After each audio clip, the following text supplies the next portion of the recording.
Salve, salve, Legião X! Estamos aqui no mais um maravilhoso Parabéns!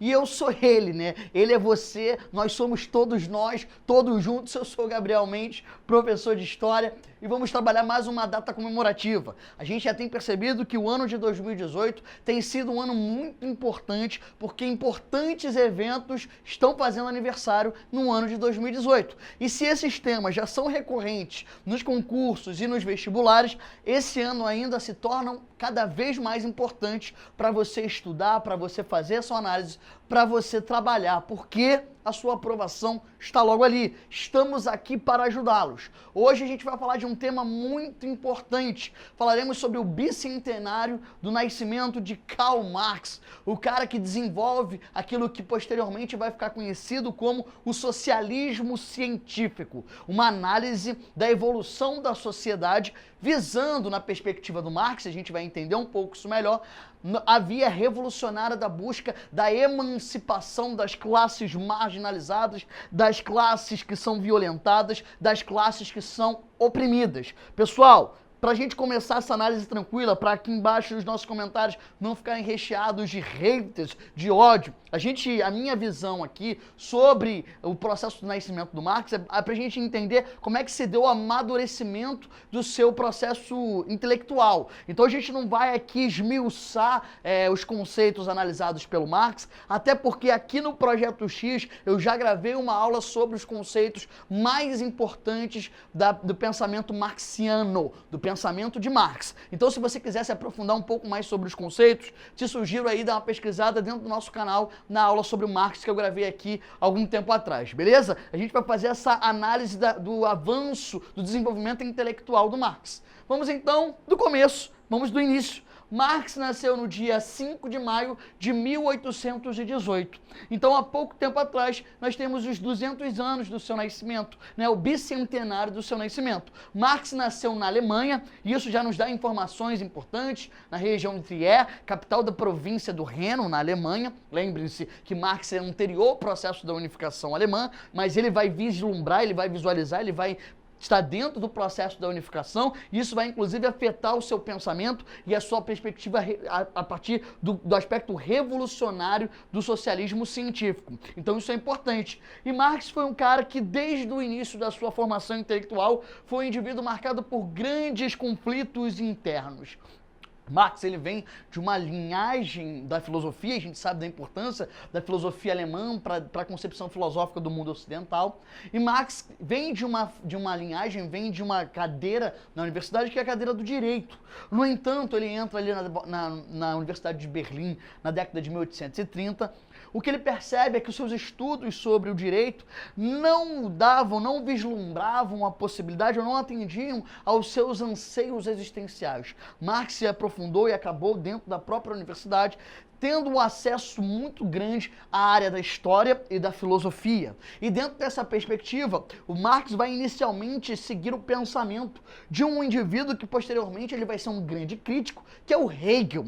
A própria concepção do materialismo histórico em Marx, ele tem como ponto de partida justamente o pensamento hegeliano, que à época de Marx era um professor, um catedrático da Universidade de Berlim e um cara com o qual Marx teve alguma proximidade no início. Por isso a gente vai perceber que a análise que eu estabeleci para a gente entender o avanço e o desenvolvimento do pensamento marxista, ele é baseado em algumas etapas, mesmo dentro da academia, quem for para a área das humanidades principalmente, e analisar a obra do Marx, vai perceber que ao longo da sua história, ao longo do seu desenvolvimento intelectual, ele abandona algumas perspectivas, adota outras, revê conceitos, porque justamente a concepção do Marx era justamente essa, né? Do conhecimento que ele é alimentado, retroalimentado e que se desenvolve. Marx nunca se viu como um profeta. Na verdade, ele se debruçou sobre as obras dos filósofos, dos economistas, dos historiadores, para tentar compreender qual era o processo de evolução da sociedade.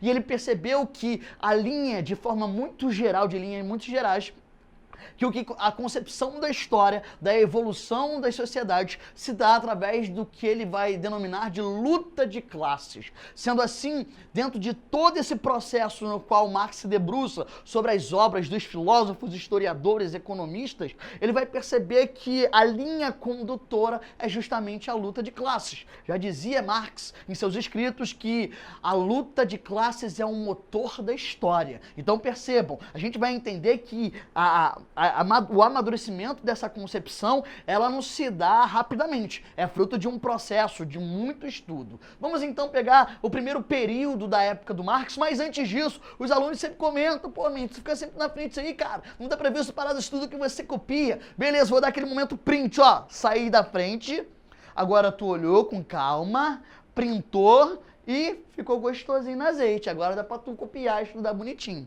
A gente divide essa primeira fase do Marx entre 1835 e 1842, que é o período ali do idealismo de esquerda. Quando Marx, ele, dentro daquela perspectiva da Alemanha, né, da Confederação Germânica, da formação ali, do iniciozinho da formação da Alemanha, que só vai se dar na década de 1870, Marx, ele sempre esteve mais próximo do pensamento questionador, do questionamento da ordem estabelecida do status quo. Diante disso, nesse primeiro momento, e como bem falei, o Marx vai se aproximar daqueles que eram denominados de hegelianos de esquerda. E seu ativismo político começa muito cedo. Ele já tem uma atividade num jornal que, apesar de ser ali liderados por liberais burgueses dentro da Alemanha, já era um movimento, já era um processo de questionamento da ordem estabelecida num jornal chamado A Gazeta Renana, que já mostra essa militância política do Marx. E aí vai uma das grandes proposições do Marx enquanto pensador, enquanto teórico. Marx fazia grande crítica à filosofia alemã por conta dela ser uma filosofia extremamente metafísica, uma filosofia que falava sobre a perspectiva universal, sobre pensamentos que se perpassam ao longo do tempo, ou seja, uma discussão que para Marx era distante da realidade da vida das pessoas mais simples. Marx sempre pensou ou sempre vislumbrou a possibilidade de sua filosofia ser uma filosofia ativa, ou seja, a perspectiva de que o pensamento vai gerar em algum aspecto ou num aspecto mais estrutural a mudança da sociedade, ou seja, uma filosofia ativa e não uma filosofia passiva, apenas ali do questionamento, da elaboração intelectual. E a gente percebe isso já em 1842, quando Marx percebe que dentro da academia, e ele logo encontra grandes opositores à sua perspectiva, à sua pegada mais questionadora, ele passa logo a atuar dentro do campo da ação política direta, ou seja, dentro de uma militância. A partir daí ele percebe que mesmo a Gazeta Renana, que tinha como principais líderes ali, pensadores liberais burgueses, que isso não atendia aos seus anseios enquanto ser humano.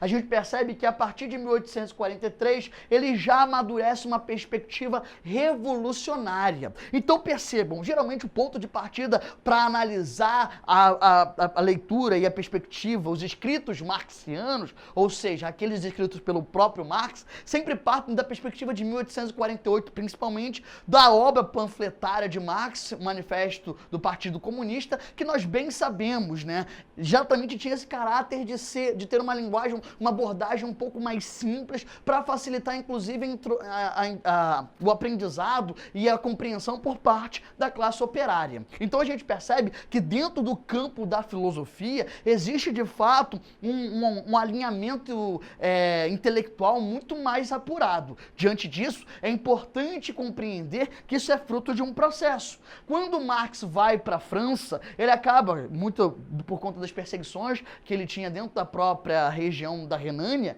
né, do Reno, ele acaba partindo então para uma região, parte para a França, e ali ele passa a ter contato com a classe operária, com o movimento operário francês e com intelectuais franceses e alemães que também buscavam uma perspectiva de mudança a partir do movimento político, ou seja, a partir da Revolução.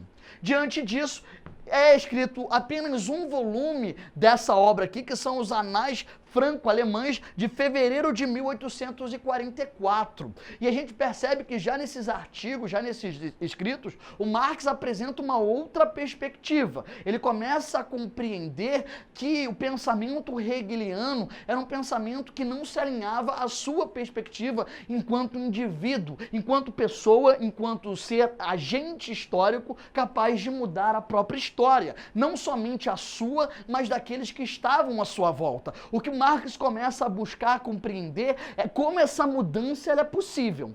Então a gente percebe que os escritos, os artigos, são voltados cada vez mais para essa compreensão, para entender o que efetivamente mantinha as desigualdades, o que estabelecia efetivamente os privilégios e os não privilégios daqueles que eram oprimidos, a perspectiva da luta de classes, da divisão da sociedade em grupos separados, a ideia da economia como a força motriz de manutenção de privilégios, a relação de trabalho, salário, como uma perspectiva também de manutenção desses privilégios. Marx, obviamente, está se debruçando sobre o modo de produção capitalista industrial, e essa é uma questão importante de se ressaltar. Marx, ele não poderia fazer uma análise da sociedade contemporânea, ou seja, da nossa, porque Marx também não poderia ter previsto todas as mudanças pelas quais passou o modo de produção capitalista. Muitos dos críticos contemporâneos a Marx falam justamente sobre isso, mas também é importante salientar que Marx não foi um Nosferatu, né? Que não foi um cara que previu o que poderia acontecer de fato, exatamente como as coisas realmente aconteceram. Então é importante ter esse pensamento, é importante ter essa análise quando a gente se debruça sobre a obra do Marx. Resultado, esse momento na França foi importante e esse contato com esses intelectuais foi importante, mas mais importante ainda foi a participação do Marx nas reuniões da chamada Liga dos Justos, o movimento operário francês, onde Marx cada vez mais entende que a diferença dos grupos sociais, ele é demarcado e ele é delimitado de uma forma bastante organizada. A questão da ideologia que é tão forte e tão presente no Marx. Diante disso, a gente vai para o ano de 1844, quando Marx começa, de fato, a partir desses encontros, a partir dessas reuniões, a partir dos debates com intelectuais franceses e alemães, ele passa, então, a fazer uma análise mais crítica do modo de produção vigente, o modo de produção capitalista, e mais do que isso, ele busca compreender, e isso muito na década de 1850, quando Marx vai se debruçar muito sobre os estudos, quando ele vai tornar esse aspecto, esse refinamento intelectual ainda mais apurado quando ele se debruçar sobre as obras dos grandes liberais, como, por exemplo, o Adam Smith, né, o Robert Mill, entre outras figuras importantes, David Ricardo e outras figuras importantes do liberalismo, para compreender que força é essa que mantém ao longo da história, e aí a importância de se debruçar também em cima dos livros de história, de compreender como é que esse processo ele se deu. Diante disso, no ano de 1844, Marx lança os chamados manuscritos econômico-filosóficos, onde ele já trabalha conceitos que são importantes e que vão ser muito importantes para o socialismo científico, como o conceito da praxis, né, da prática, a ideia da compreensão de que o motor da transformação é a ação, e também a concepção da ontologia materialista, ou seja, uma análise crítica do pensamento anterior, do pensamento hegeliano, que trabalha muito com essa perspectiva do materialismo universal. Isso é muito importante. Essa concepção ontológica do ser, né, do estudo do ser, era fundamental para Marx. Só que Marx vai trazer esse conceito da filosofia, né, mais metafísica, para o campo da ação direta, da mudança direta na sociedade. A partir de 1845, aí sim Marx começa de fato uma grande produção, obras que muitas das quais nós só vamos ter acesso posteriormente, ou seja, são obras póstumas, e que vão ali permitir que nós tenhamos uma análise mais profunda da obra do Marx. como, por exemplo, 3 obras fundamentais que estão aqui colocadas, que, entre outras coisas, analisam a perspectiva do materialismo histórico, ou seja, entender que a construção das relações sociais, dos modos de produção e que a própria imposição da economia se coloca como um eficaz motor de desigualdade social, é trabalhado dentro da ideia do materialismo histórico. E também o Marx, ele começa a colocar a sua crítica também nos pensadores à esquerda daquele momento, que vão fazer, na visão do Marx, uma análise um tanto quanto maniqueísta da economia. Por exemplo, a crítica do Marx em relação ao Proudhon é a crítica que parte do princípio que Proudhon acreditava que a mudança, que uma reforma monetária financeira seria capaz, ou seria uma das perspectivas possíveis para se diminuir a desigualdade social.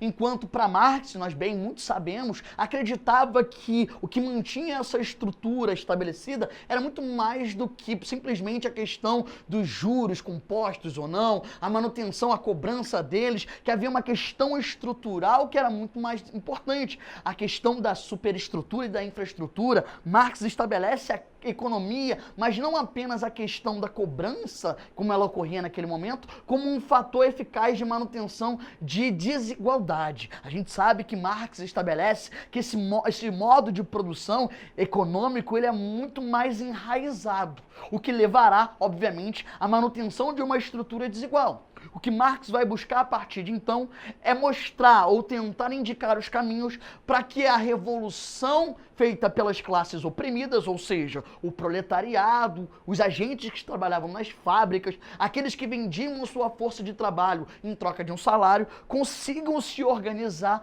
para enfim tomar o poder.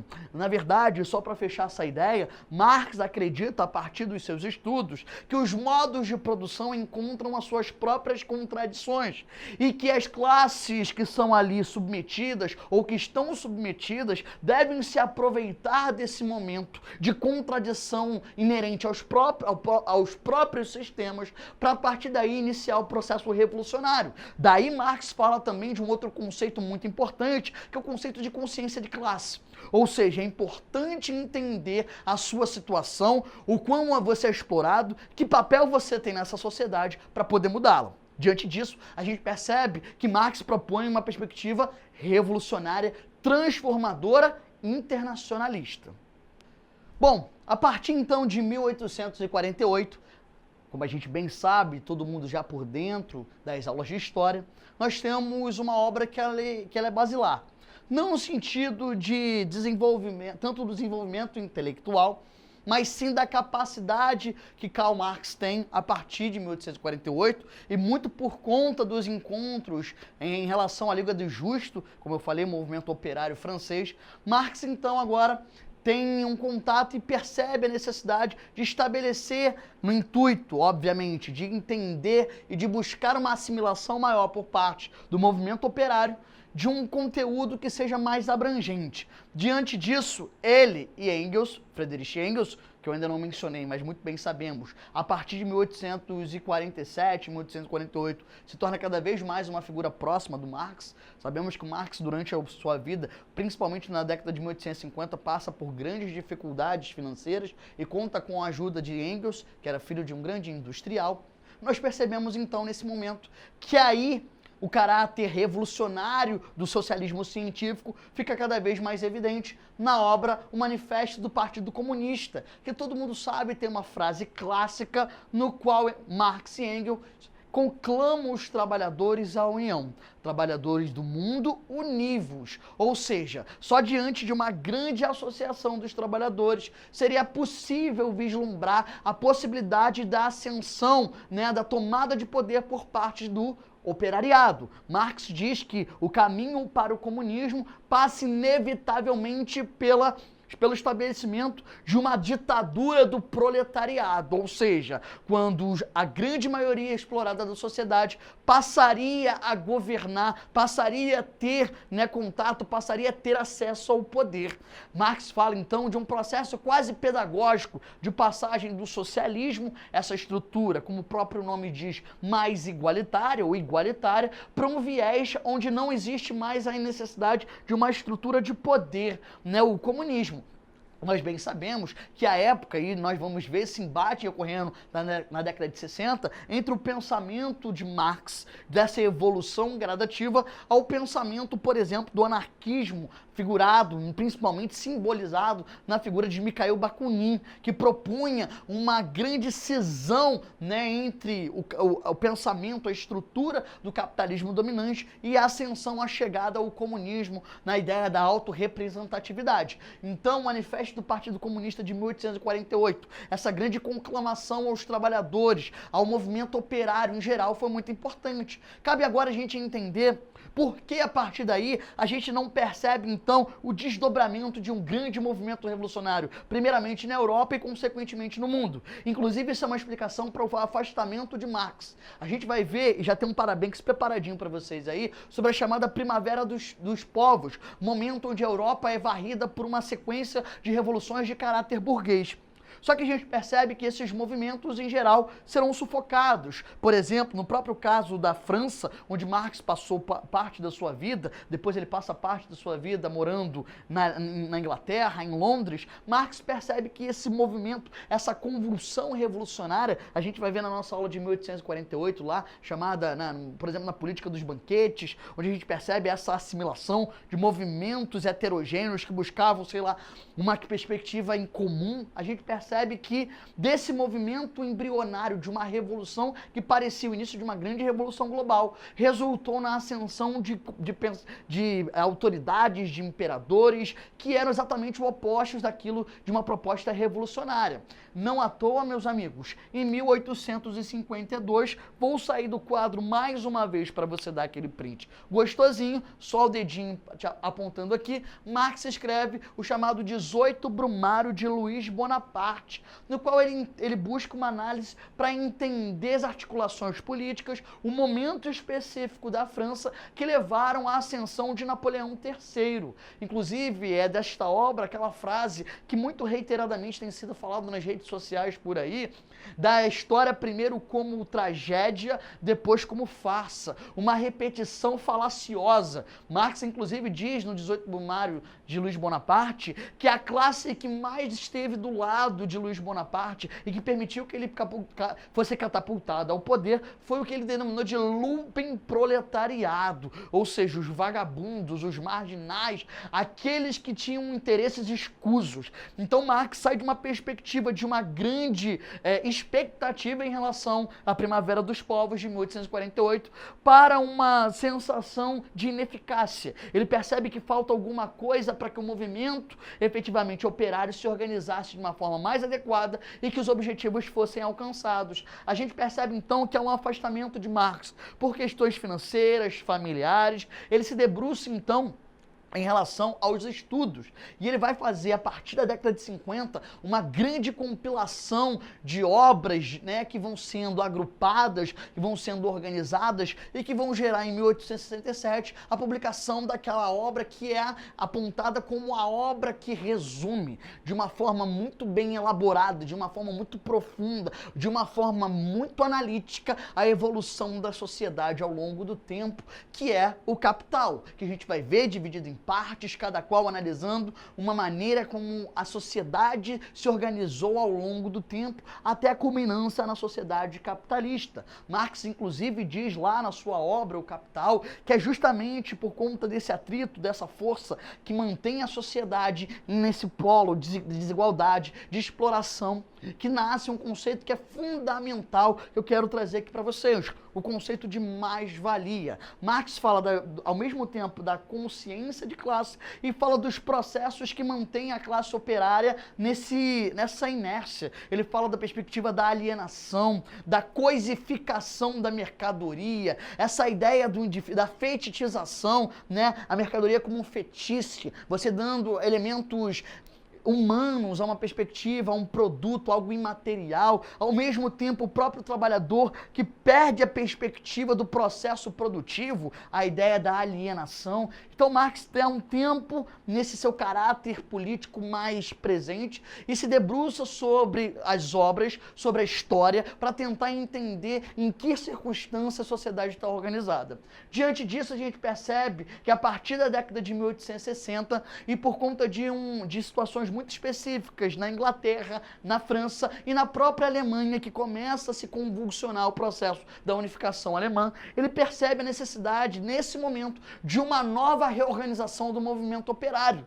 Marx começa a perceber que há uma grande segmentação do movimento operário pela Europa.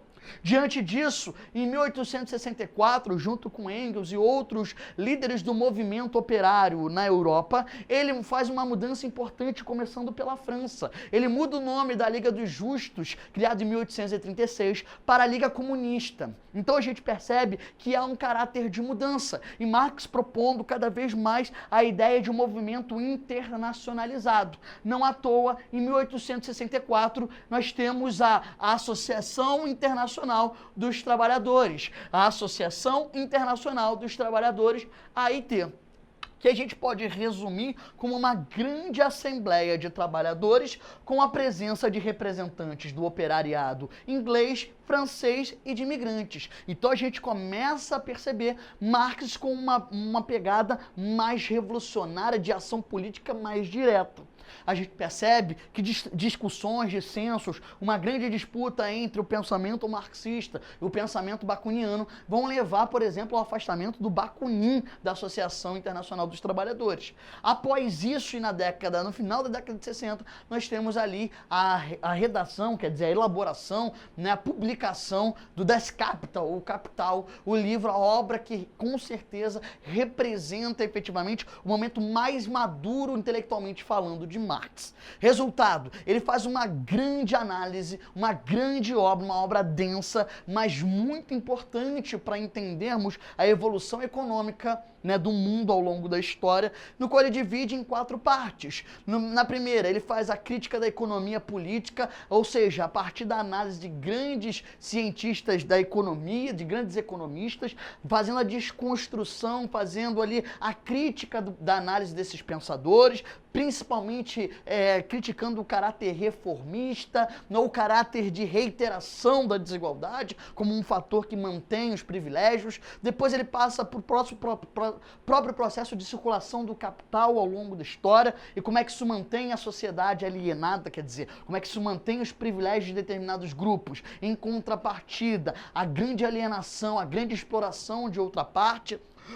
Do processo global da produção capitalista, como a produção capitalista ela vai ganhando espaço, escopo, né? Como ela vai se modelando, e por fim as diferentes teorias da mais-valia, mais valor, ou seja, o lucro extraído do proprietário, do burguês em relação à classe oprimida, em relação ao operariado. Marx faz essa divisão muito clara entre aqueles que detêm os meios de produção e aqueles que vendem sua força em troca de um salário. Marx ainda vai viver para ver ocorrer o primeiro movimento de caráter socialista da história a efetivamente ter sucesso, a Comuna de Paris. E ele percebe, inclusive as suas filhas se envolveram com líderes da Comuna, teve uma grande participação. Marx faz, inclusive, uma das suas obras finais ali, no qual ele faz a análise das possibilidades revolucionárias da Comuna de Paris. Marx chega, inclusive, a fazer uma análise do movimento específico, das relações específicas no mundo russo. Marx já consegue ver que talvez naquela região do mundo, onde ainda vivíamos o regime semi-feudal, pudesse emergir uma revolução de caráter socialista, mas de uma forma muito embrionária. Marx, na década de 70, acaba, por conta de, mais uma vez, de questões financeiras, econômicas, se afastando. E no ano de 1883, no dia 14 de março, Marx sai da vida para entrar para a história. Você gostando ou não, você tendo apreço ou não, tem que entender que Marx foi é um dos autores mais importantes do século XX. Seu impacto político no século XIX e a leitura feita sobre Marx no século XX tornam ele uma figura que merece um parabéns, assim como outros pensadores e outros economistas também merecerão ao seu tempo. Então não fiquem preocupados, porque o Projeto X está aí para ajudá-los a sermos todos felizes. Não se esqueça de se inscrever no canal, não se esqueça de colocar o sininho para tocar, para você receber as notificações. Este quadro, outros conteúdos, resumos, está tudo lá no nosso Instagram, então não deixe de acompanhar Projeto X Edu. Novidades sempre afloram, porque estamos aqui para ajudá-los. Beijos!